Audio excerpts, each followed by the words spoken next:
Hello everyone. Thank you for coming along singing a song. What we're going to do is we're going to go over some network automation and systems automation leveraging the Ansible suite of products from Red Hat. This is free software that you can get and you will get as part of this. So I'm looking forward to taking you from pretty much no or little skills on networking and network automation through to hopefully to the point where you can understand the basics of network automation using Ansible. You can understand YAML files, which we will cover, and you'll be comfortable enough to implement these in a lab or maybe even prod if you've got some. Oh, don't jump straight to prod, but you get what I mean. Hopefully you've got some people that can help you at your work. It's meant for systems admins, network admins that are trying to learn what is automation. So for me, I'm John. I'm currently studying my MBA, and this is one of the conglomeration of two topics where I look at effective communication and network and cloud automation. I try and bring the two together to demonstrate to my peers that I can effectively communicate and teach on a certain topic. I've done various things in the world of product development, systems admin, network admin, a bit of architecture, and over the past few years, leadership at various levels. I've been very lucky to work with some awesome people that have really helped me. This course is going to be laid out in various seasons. A season is a learning module. I could have called them blocks, but I was watching Netflix at the time, so seasons resonated. Setting up a VM that's going to be Linux in nature, installing Ansible, some folder creation, running a bit about what is Ansible, some Ansible plays, looking at things like Cisco iOS, getting some facts, looking at Ginger 2 template. So if you're someone that does a lot of repetitive work and you want a consistent configuration, for example, you're sending Cisco routers all over the country and only a handful of variables change, we'll look at some Ginger 2 templating to push that out. We'll also have a bit of a look at how you could use it in a data center. We'll touch briefly on some Linux sysadmin tasks, adding users, installing packages, etc. via Ansible. Big one is looking at FortiGate policies and configuring FortiGate via Ansible. Similar story for Juniper SRX, as you can see up there. And have a bit of a fun run. We're just going to mishmash some variables and some devices, and we'll get that into an infrastructure as code fun run. Just follow along. You'll pick up a lot of great concepts along the way. Finish off with using Ansible to talk to Netbox. Netbox is a DC, a data center and interface configuration tool. Most of the people in the world of networks use it to do IP address mapping, VLAN recording, and a bit of cabling and device inventory. It's a great source of truth, or can be a source of truth. Go check it out at Network to Code or just Netbox. What you're going to need? It's very, very simple. Obviously, you're going to need some patience, but VMware Player, we're going to install a Linux VM called Pop OS.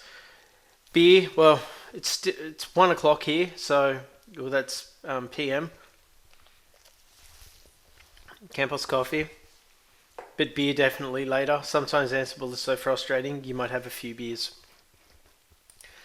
So what we're going to do is we're going to start off, go over to the VMware website. I might be able to put that over here somewhere. Let me have a look. And just going to go VMware Player Download. VMware Player Download.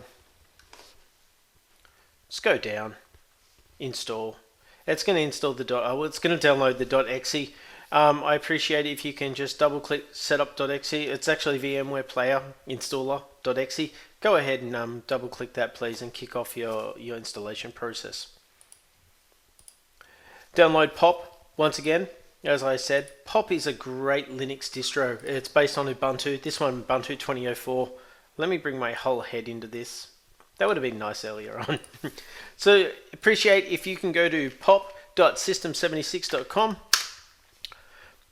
You can click top corner here, download, or just there. It downloads an ISO file, an image file. please store that somewhere sensible, such as, I don't know, you could put it as downloads. Ooh. As I turn the volume down on my kids speaking to me. Sorry. Excellent. So you've now got VMware Player installed. You've downloaded POP. We're going to go over and try and build our first POP server, or POP virtual instance. So I just go over to VMware Player, Workstation Player, Play On. It's as slow as a wet week because I'm trying to do something. Obviously it is. So we're just going to go create new virtual machine. The installer, try and not look please for a second. Look away.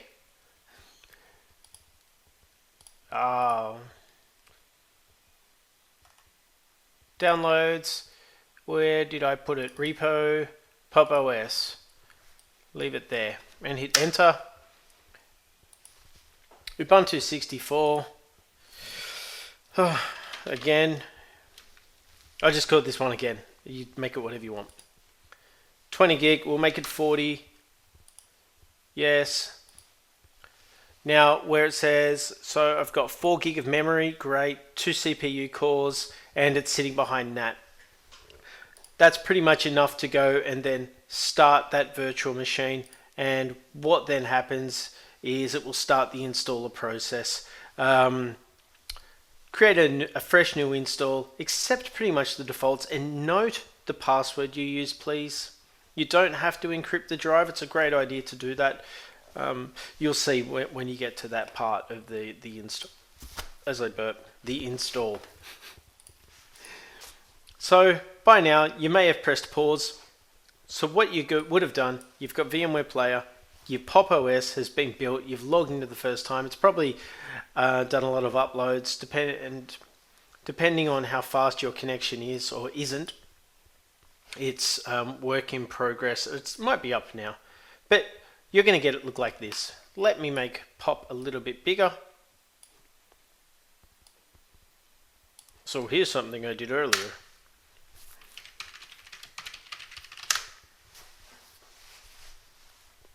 Clear. I don't want you to see all that. So when we get in, we're going to sudo escalate our privileges quickly, apt update.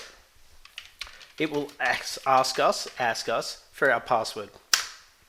What's that's doing in the background? Sudo apt is package manager, and update. It's updating all of our packages. Now behind my head here, it's a great time to go and install other packages such as Chrome,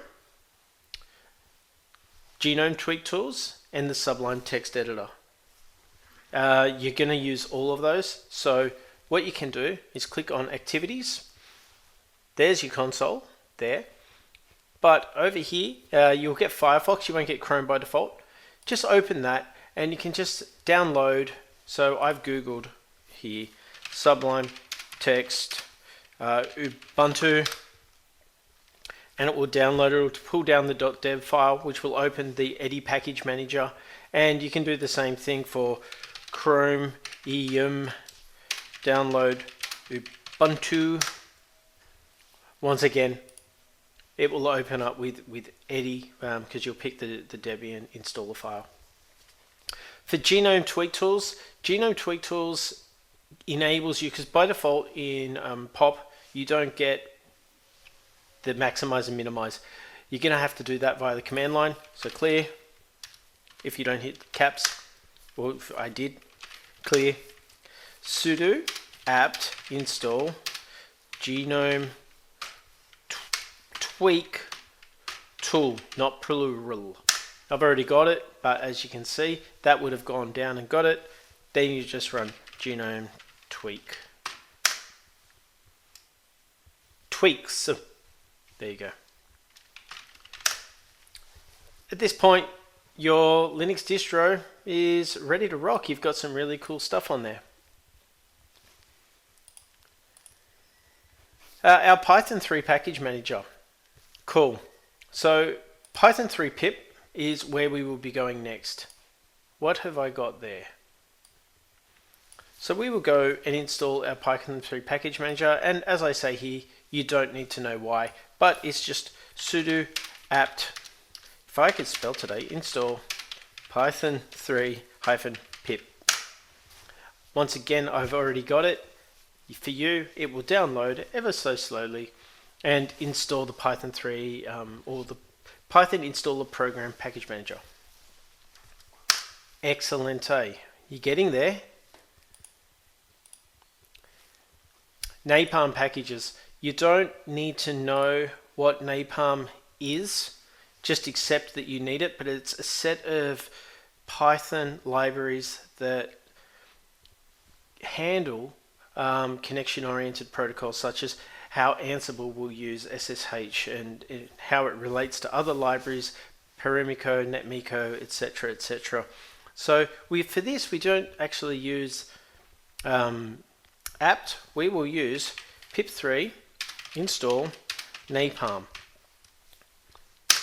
I've already got it, but that's how you will do it. Oh, did I not already have it?